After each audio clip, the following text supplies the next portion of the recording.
Hello everyone. Today we are here to discuss a poem by G.M. Hopkins, the poem named Fight Beauty. Fight means colorful or having more than one color. So this beauty is the beauty of nature, the creations of God. And in this poem, the poet properly glorifies God and its creation. He includes a lot of things in lines and describes them as the specific representations of God's power, where there are varieties which conflict with each other, they are different from each other, and they are similar to each other also. So in our slideshow here, I will show you how the poet glorifies the God and its powers here. Let's start with the poem. Hopkins was sensitive to the beauty of nature and natural world as opposed to the urban ugliness caused by the Industrial Revolution. In all his poetry, he advocates a movement towards God through the appreciation of beauty of his creation. God के creation को appreciate करके हम God की तरफ आगे बढ़ सकते हैं. Let's see the poem Fight Beauty. This is a 10-line poem you can see here, and in this poem, totally colorful creation of God is described by the poet.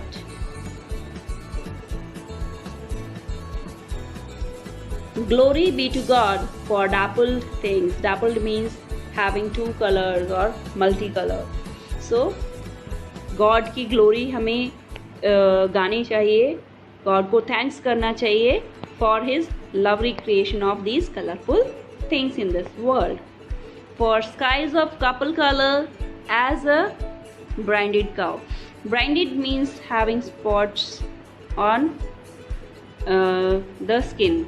So like the cow has patches here, the sky is also couple color, having two colors. At the dawn time you can see that the sky has reddish orangish shades in it, and during the daytime you can see the blue and white color in the sky.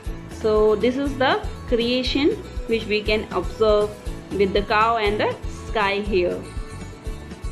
For rose moles all in stipple upon trout that swim.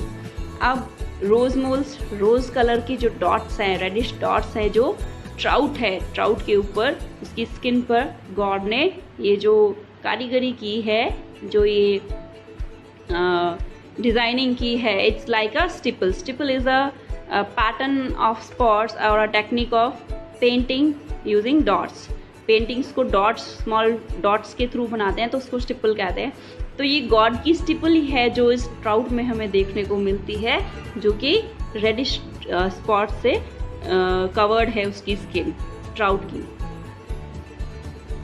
Fresh fire cool chestnut falls flinches wings. और जो chestnut ripe up होने के बाद जब गिर के खुल जाते हैं तो ऐसे लगता है कि जैसे राख के अंदर से कुछ अंगारे जो है वो चमक रहे हों. तो वो लुक उस तरह का ही आता है, क्योंकि जो फ्लैश होता है, जो पल्प होता है चेस्टनट का, वो अंदर से फायर की तरह ही नज़र आता है. बाहर का जो उसका कवर है वो सूखा हुआ होता है. और फिंचेस विंग्स, फिंच जो है एक छोटी सी बर्ड है, as you can see on the screen.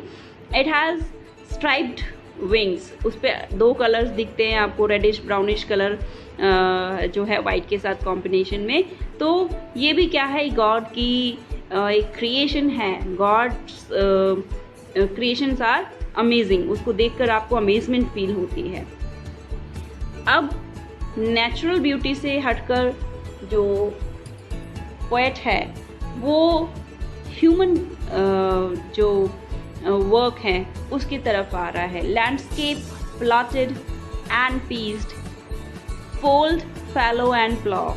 अब ये ह्यूमन एक्टिविटीज से जो चेंजेस नेचर में आए हैं, जो एक डिफरेंट लैंडस्केप पिक्चर होती है, कहीं पर फोल्ड है, कहीं फैलो है एंड कहीं प्लॉड है.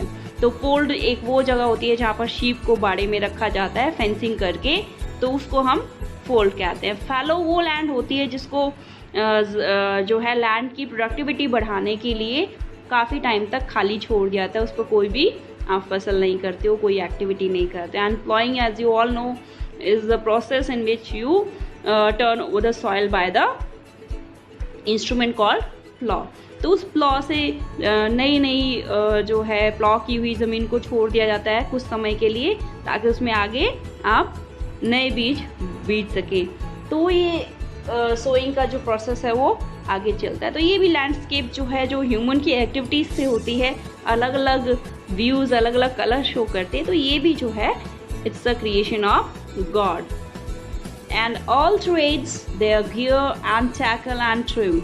फिर अकेला फार्मिंग नहीं है, कल्टीवेशन ऑफ लैंड नहीं है, बल्कि जितने भी ट्रेड हैं, जितनी भी जो व्यवसाय करते हैं, जो भी वर्क करते हैं ह्यूमन बींग्स अपनी रोज़ी रोटी चलाने के लिए, चाहे वो फिशिंग है, चाहे वो कोई और ट्रेड है, शिप्स के थ्रू कारोबार करते हैं, इलेक्ट्रॉनिक्स है, या जो भी है, हर एक जो वर्क है जो ह्यूमन बीइंग यहाँ कैरी आउट करते हैं, वो भी गॉड की ही क्रिएशन है। और गॉड ही क्या है, उनको इस चीज़ के लिए मोटिवेट करते हैं। All things counter original spare strange.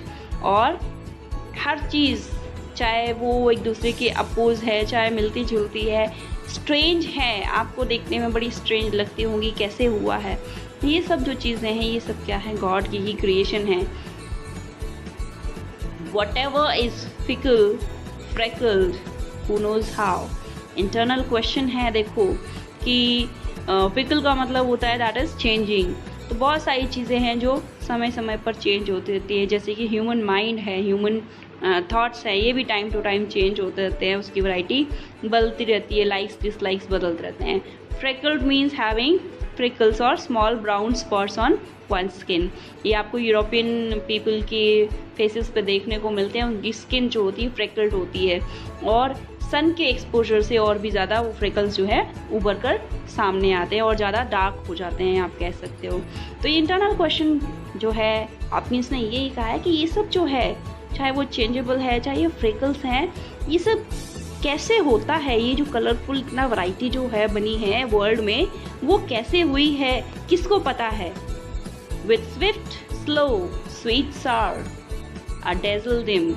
अब देखो कंट्रास्ट यहाँ पर लेके आए हैं पोएट, और दो डिफरेंट चीज़ों को, वर्ड्स को उन्होंने कंबाइन करके बताया कि कैसे है। कुछ चीज़ें तो स्लो हैं बिल्कुल, कोई बहुत ही फास्ट है, कोई खट्टी है तो कोई मीठी है, कोई डार्क है तो कोई क्या है, ब्राइट है।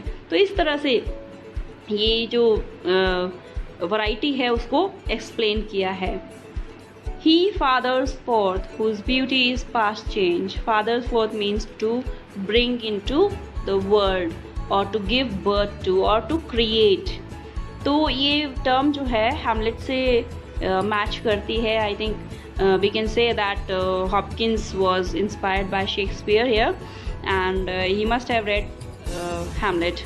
So वो ये कहते हैं कि जो गॉड है, he is the father of everything, he is the one who brings about everything in this world। और जो उसकी ब्यूटी है, it is past change। उसकी ब्यूटी नॉर्मल चीज़ों की तरह नहीं है जो चेंज हो जाती है, बल्कि it is eternal and it will remain forever।